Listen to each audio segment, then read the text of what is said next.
Assalamualaikum warahmatullahi wabarakatuh. Barusan nih saya melihat status Tio, mahasiswa filsafat UGM yang mencaci-caci Presiden Prabowo Subianto. Dia bertemu dengan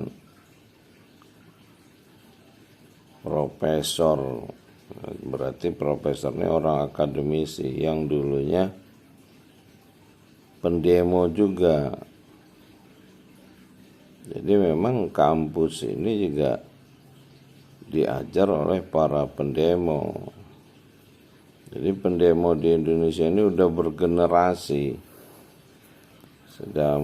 Sejak demo menurunkan Bung Karno, lalu di era Orde Baru ada demo 1974, lalu ada demo 1978, lalu ada demo 1990, sekarang demo 2026.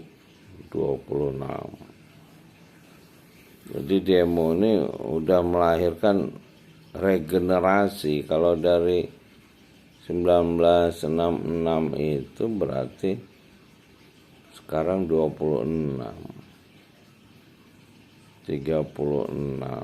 tahun, 34 ditambah 26, udah 60 tahun sejarah demonstran di Indonesia ini. Jadi memang sejarah demonstran ini juga sejarah spionase dari negara-negara kapitalis. Mulai dulu kita kenal CIA, Central Intelligence Amerika. Nah ini negara kapitalis. Amerika Serikat ini menjadi kapitalis utama dunia. Jadi setelah Eropa mengalahkan kekaisaran Ottoman Islam, maka Amerika lah yang menjadi pemegang kekuasaan utama. Jadi Amerika Serikat ini sejarahnya dimerdekakan dengan bantuan Kerajaan Banten di Indonesia. Nah, Kerajaan Banten ini lahir dari kekaisaran Islam di Eropa. Jadi kapitalisme ini sekarang ini justru lahir dari kekaisaran Islam di Eropa. Jadi sejarahnya ketika Nabi Muhammad di Mekah, itu dia terusir ke Madinah. Nah, setelah dari Madinah, kota Mekah itu ditaklukkan. Kota kapitalis di gurun pasir itu, Mekah namanya. Yang kapitalisnya merangkap spiritualis. Nah, jadi ada kelompok penjaga Ka'bah, ada kelompok pedagangnya. Nah, ketika mereka masuk Islam, merekalah tentara utama dari pasukan Islam yang akhirnya mengalahkan Romawi. Inilah pasukan dari Mekah lah yang membentuk Islam di Romawi, lalu bergabung dengan orang-orang barbar. Orang-orang barbar ini adalah orang-orang Jerman yang ada di Afrika Utara di bawah Romawi.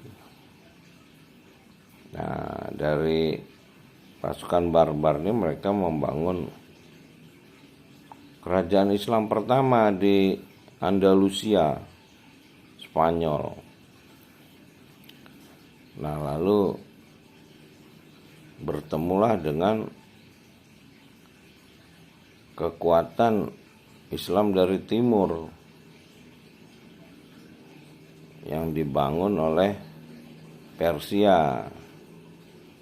Nah, Islam dari timur ini yang dibangun Persia ini ketika Islam Andalusia melakukan hijrah ke Nusantara yang membentuk kerajaan Banten, Aceh, maka kekaisaran timur dari Persia ini yang sudah Islam ini menguasai Romawi Timur. Kalau yang dari Mekah itu menguasai Romawi Barat, maka yang dari Persia ini menguasai Romawi Timur, itulah Turki. Nah, jadi ini sama kasusnya, sama dengan Romawi Barat dan Romawi Timur. Islam ini juga dibentuk dengan Islam yang dari Romawi Barat dan Islam yang dari Romawi Timur. Nah, hari ini semakin jelas keduanya ini tidak napak tilas Nabi penutup Muhammad SAW. Mereka menggunakan kitab-kitab di luar kitab yang disusun para khalifah itu, yaitu kitab mazhab dan kitab-kitab hadis. Nah, kitab yang orisinal disusun telah 15 abad itu tidak pernah dipelajari secara sistem dari pangkal Al-Fatihah sampai Anas penutupnya, raja manusia, pemilik manusia, Robbinas Malikinas, yang dimulai dengan Alhamdulillahirabbil alamin. Nah, kalau yang baca kitab ini dia akan ketemu dengan Iqra, 5 ayat yang diterima Nabi penutup Muhammad SAW di Gua Hira. Maka dia akan bertemu dengan Iqra bismi Rabb. Nah, kalau sudah keluar dari kitab ini mereka akan bertemu dengan hadis. Hadis akan menggunakan kata Allah. Mazhab juga akan menggunakan kata Allah. Mereka tidak menggunakan kata Arab dan bukan bahasa Arab. Jadi sudah menggunakan bahasa-bahasa lain. Nah, di era sekarang digital ini maka kitab itu diterjemahkan ke seluruh bahasa di dunia. Sehingga kita bisa mengenal bahasa aslinya, bahasa Arab, bagi yang membaca terjemahan kitab itu dari pangkal sampai akhir. Kalau yang mengikuti pola mazhab dan hadis hanya mencomot seayat 2 ayat. Nah, hari ini banyak orang yang mulai mempelajari Islam kembali ke kitab asalnya, yaitu yang kitab yang sudah terjaga selama 15 abad, tidak berubah satu huruf juga. Tinggal pengertiannya tergantung dia berapa kali membaca kitab terjemahan itu. Sebab kitab terjemahan itu adalah mesin ruh dari pangkal sampai akhir. Kalau dia baca terjemahannya maka dia sedikit demi sedikit akan memiliki pemahaman. Inilah sesuai dengan 5 ayat yang diterima di Gua Hira itu. Iqra wa rabbukal akram allazi alamal bil qalam, yang mengajari dengan tulisan. Tulisannya adalah tulisan yang sudah 15 abad itu, yang disusun khalifah, yang diawali dengan Al-Fatihah, diakhiri dengan Anas. Nah, itu kalau dibaca secara urut dari pangkal sampai akhir sama, dia belajar dengan pencipta Rabbil Alamin, lalu dia akan mendapat hikmah, yaitu alamal insan malam ya'lam, yang mengajari kamu apa yang kamu tidak tahu. Itulah ilmuwan-ilmuwan Islam menemukan matematika, kimia, juga membuktikan kebenaran Quran dengan sains seperti Profesor Maurice Bucaille dan lain-lain. Dan termasuk B.J. Habibie dari Indonesia menemukan keretakan pesawat dengan membaca Quran terjemahan.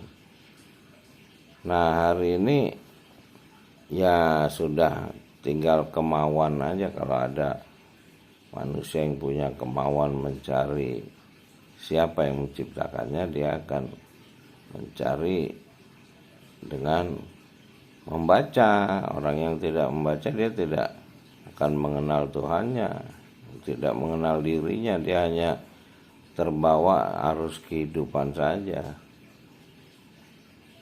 Ya, mudah-mudahan kita bisa sedikit demi sedikit napak tilas Nabi Muhammad SAW dengan memperbaiki diri dengan jujur pertama, lalu menjauhi dari maksiat. 5 tahun mungkin akan ketemu kitab Iqra. Nah, dari Iqra ini dia mulai membaca kitab. Nah, sejak itulah dia akan bisa menjadi cahaya Isra Mi'raj. Lalu kalau dia sudah membaca seumur hidup, dia akan mendapat hikmah. Hikmah inilah yang akan menjadi ilmu ketika dia meninggal, jasadnya hancur, nyawanya putus, yang ada ruh yang kembali ini. Kalau dia punya ilmu hikmah, dia akan dijemput 8 malaikat dan akan menuju singgasana pencipta, Lauh Mahfuz. Jadi dia harus belajar lewat kitab, bukan lewat manusia, karena lewat manusia ditutup dengan Nabi penutup Muhammad SAW. Setelah Nabi kita menerima kitab penutup yang disusun oleh Khalifah, yang mengacu pada Khalifah pertama, yaitu Adam alaihissalam di alam ruh. Dan di situ dijelaskan bahwa pencipta memberi kitab yang tidak bisa diganggu oleh iblis. Makanya kitab yang sudah 15 abad itu tidak bisa dirubah oleh setan.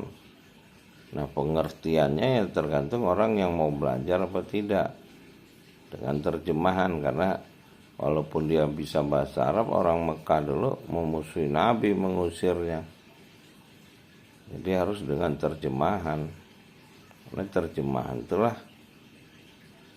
yang akan memberi pemahaman kepada dirinya. Dan kalau membaca kitab di luar itu, ya itu hanya sharing aja. Karena masing-masing manusia memiliki hikmah dan memiliki amal yang berbeda-beda, memiliki iman yang berbeda-beda juga. Itulah kita bukan berbeda agama, tapi berbeda tingkat namanya. Ada manusia yang rendah tingkatnya, itulah yang dibilang nar. Ada yang tingkatnya tinggi, itulah yang dibilang jannah. Ya, mudah-mudahan kita bisa terus belajar. Salam dari Bang Haji Andra. Terima kasih sudah menonton. Alhamdulillahirrabbilalamin. Salamun kolam birrobbirrohim. Robbi adilni mudkhala sediki wa ahrini muraja sediki wa jalim ladunka sultanan nasira. Rabbana atina min ladunka rahmatan wa ilana min amrina rasada. Rabbana atina fid dunya hasanah wa fil akhirati hasanah wa qina adzabannar. Rabbir firli wali walidayya warhamhuma kama rabbayani shaghira wa li jamil mu'minina wal mu'minati wal muslimina wal muslimat wal yamin wal amat. A'udzubirabbil falaq, a'udzubirabbin nas. Terima kasih sudah menonton, sampai jumpa lagi.